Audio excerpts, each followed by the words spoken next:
Hello everyone. सो ये video मैं किसके लिए बना रहा हूँ? अगेन ये उन बच्चों के लिए है जो सीए इंटर के अंदर मई 2019 या उसके बाद वाले एग्जाम्स में अपीयर होने वाले हैं। सिर्फ फाउंडेशन वाले बच्चे इस वीडियो को ना देखें, सिर्फ सीए इंटर के लिए रेलेवेंट है। अपनी लास्ट क्लास में मैंने लास्ट वीडियो के अंदर डिस्कस किया था सीए इंटर का सिलेबस क्या है, जिसके अंदर मैंने बताया था आपका प्राइमरीली सीए इंटर के सब्जेक्ट दो ग्रुप्स में डिवाइडेड है, ग्रुप 1 में और ग्रुप 2 में। पासिंग क्राइटेरिया 40%, ओवरऑल 50% और 60% से ऊपर मिल जाती है आपको एग्जामिशन।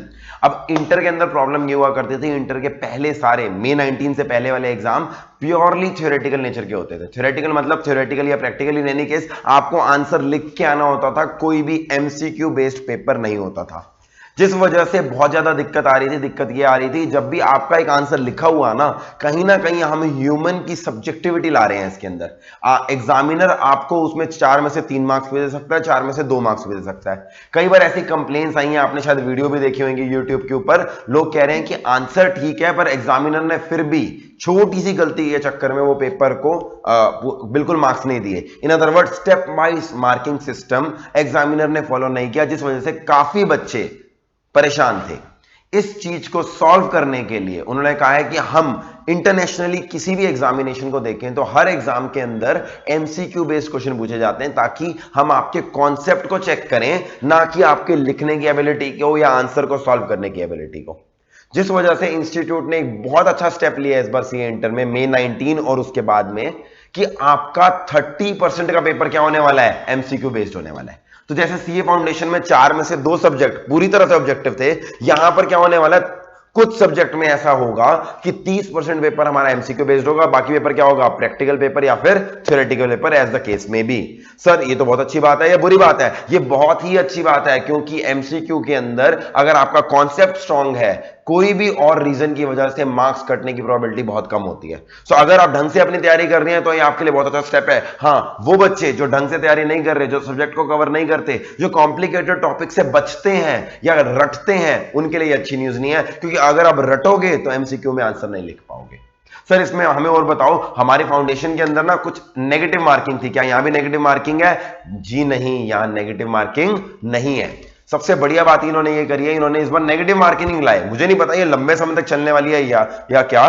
फिलहाल मई 19 वाले खुश हैं, उनके लिए ये क्लैरिफिकेशन फिर से आ गई है कि नेगेटिव मार्किंग नहीं होगी। पहले भी यही चल रहा था। आज 11 जनवरी की डेट है, आज एक नोटिफिकेशन आई है जिसके अंदर प्रेस रिलीज, सॉरी नोटिफिकेशन नहीं, जिसके अंदर क्लियरली बोला गया है कि there will not be any negative marking. ये देखिए, ये इंस्टीट्यूट की हमारी बोर्ड ऑफ स्टडीज की प्रेस रिलीज है, जिसमें क्लैरिफाई किया गया नेगेटिव मार्किंग नहीं होगी।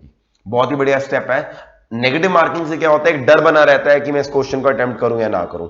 और फाउंडेशन में हमारा मेन एम ही होता था बच्चे को बताना कि कब किसी क्वेश्चन को अटेम्प्ट करो, कब ना करो। यहां पर वो दिक्कत ही नहीं है, आपको क्वेश्चन अटेम्प्ट तो जरूर करना है। So there is a high possibility आप उसका आंसर पूरी तरह से नहीं जानते, फिर भी शायद तुक्का फिट हो जाए। हाँ सर, 30 मार्क्स के एमसीक्यू आने से कोई पासिंग परसेंटेज पे तो फर्क नहीं पड़ा, मतलब पासिंग क्राइटेरिया पे अभी भी मिनिमम 40 है, ओवरऑल 50 है, यानी 30 नंबर का एमसीक्यू बेस्ड पेपर आपके पास होने की प्रोबेबिलिटी काफी हद तक बढ़ाने वाला है। सो मई 19 के बाद वाले बच्चों के लिए बहुत अच्छी खबर। सर ये जो हमारे एमसीक्यू क्वेश्चन होंगे, क्या ये 1 मार्क्स के होंगे जैसे फाउंडेशन में होते थे, या 1 से ज्यादा के होंगे? इसके ऊपर डाउट था। आज 11 जनवरी को उन्होंने क्लैरिफाई कर दिया है कि हमारे दोनों तरह के पेपर होंगे, दोनों तरह के क्वेश्चन होंगे। क्वेश्चन एमसीक्यू वाले 1 मार्क्स के भी हो सकते हैं, 2 मार्क्स के भी हो सकते हैं। इनफैक्ट 1 मार्क के जो क्वेश्चन है वो लगभग 10 से 16 क्वेश्चन कितने होंगे, 1 मार्क के, और जो बाकी 2 मार्क्स के क्वेश्चन है वो कितने होंगे, 7 से 10 मार्क्स के।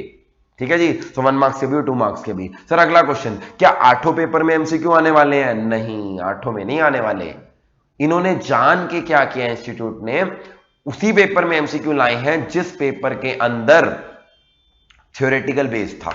अभी इन्होंने एट प्रेजेंट किस किस पेपर के अंदर ये इंट्रोडक्शन करी है? लॉ के पेपर में, which is paper number 2, taxation के पेपर में, which is paper number 4, group 1 में और पेपर कौन से रह गए? अकाउंट्स रह गए, कॉस्ट अकाउंट्स। अकाउंट्स और cost accounts already practical paper है, उन्होंने उसके अंदर एमसीक्यू नहीं निकाले, तो उनका आज भी पेपर 100 मार्क्स का पेपर क्या होगा, प्रैक्टिकल पेपर होगा, उसमें एमसीक्यू नहीं आएगा। ग्रुप नंबर 2 में ध्यान से देखो किस में निकाले, ऑडिटिंग एंड इंश्योरेंस में और ईआईएस में। बच कौन गए? एडवांस्ड अकाउंटिंग, एफएम और इकोनॉमिक्स फॉर फाइनेंस।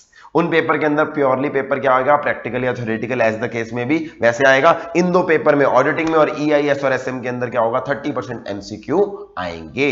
सो बहुत ही अच्छी खबर है, 4 पेपर के अंदर आपके जो चारों पेपर जिसके अंदर स्कोर करना थोड़ा सा टफ हुआ करता था, उसके अंदर स्कोर करने की प्रोबेबिलिटी बहुत अच्छी हो गई है। इनफैक्ट सीए क्लियर करना मैं कहूंगा इस अमेंडमेंट के बाद, इस एमसीक्यूज की इंट्रोडक्शन के बाद काफी क्लियर हो गया है। हाँ, ये याद रखना एमसीक्यू बिल्कुल बच्चों वाले नहीं होने वाले, वो काफी टफ होने वाले हैं, जो मुझे लग रहा है, क्योंकि इंस्टीट्यूट देखो क्या बोल रहा है, वो कह रहा है इन MCQ can be either knowledge based और एप्लीकेशन बेस्ड, यानी या तो मैं आपको केस स्टडी दे दूंगा, आपसे अप्लाई करवाऊंगा, या प्योर नॉलेज पूछ लूंगा, आपसे पूछ लूंगा सेक्शन सो एंड सो क्या कहता है, नीचे 4 ऑप्शन दे दूंगा। नॉलेज बेस्ड मुझे उम्मीद कम है, एप्लीकेशन बेस्ड की उम्मीद ज्यादा है मुझे। ऑल्दो अभी तक इंस्टीट्यूट ने सिर्फ और सिर्फ क्या किए हैं, कुछ सब्स्टिट्यूट निकाले हैं। Sample MCQs have been web hosted for each subject on the BOS knowledge portal. Website पे कुछ सैंपल एमसीक्यू डाल दिए हैं टू गिव एन आइडिया कि एमसीक्यू कैसे होने वाले हैं। उनकी डिस्कशन मैं इस वीडियो में नहीं करने वाला, हर सब्जेक्ट का जो कंसर्न फैकल्टी है वो इन एमसीक्यूज की अलग सेपरेट वीडियोस में डिस्कशन करेगा। तो मैं आपका टैक्सेशन की डिस्कशन करूंगा रिगार्डिंग एमसीक्यू जो टैक्सेशन के अंदर आई है, because taxation is one of the subjects. छोटी छोटी चीजें और हैं सर, ये मैंने डिस्कस कर लिया। वेटेज कितनी है 30 मार्क्स की सारे सब्जेक्ट्स में, नहीं 4 मार्क्स में, नेगेटिव मार्किंग नहीं होगी। वेटेज कितनी होगी, 1 मार्क और 2 मार्क्स। लास्ट चीज कंपलसरी है या ऑप्शनल है। मैं आपको बताऊं पहले पेपर कैसा होता था, आपका कोई भी सब्जेक्ट का पेपर में 6 क्वेश्चन होते थे, जिसके अंदर क्वेश्चन नंबर 1 हमारा यूजुअली क्या होता है, कंपलसरी, और वो होता है 20 मार्क्स का। बाकी जो क्वेश्चन होते हैं क्वेश्चन नंबर 2 से लेकर क्वेश्चन नंबर 6 तक, इन 5 में से आपको कोई भी 4 क्वेश्चंस करने होते हैं। सॉरी, आपके क्वेश्चन नंबर 7 तक होते हैं, उनमें आपके जो अगले 6 क्वेश्चंस आते हैं 2 3 4 5 6 7, हाँ, इन 6 में से टोटल आपको 5 क्वेश्चंस करने होते हैं, और ये हर क्वेश्चन कितने मार्क्स का होता है, 16 मार्क्स का। सो 16 5 80 और प्लस 20 कितने हो गए, 100। यानी आपकी ओवरऑल चॉइस होती है क्वेश्चन नंबर 2 से क्वेश्चन नंबर 7 में। आप कोई एक क्वेश्चन पूरी तरह से स्किप कर सकते हैं और रिमेनिंग क्वेश्चन कर सकते हैं।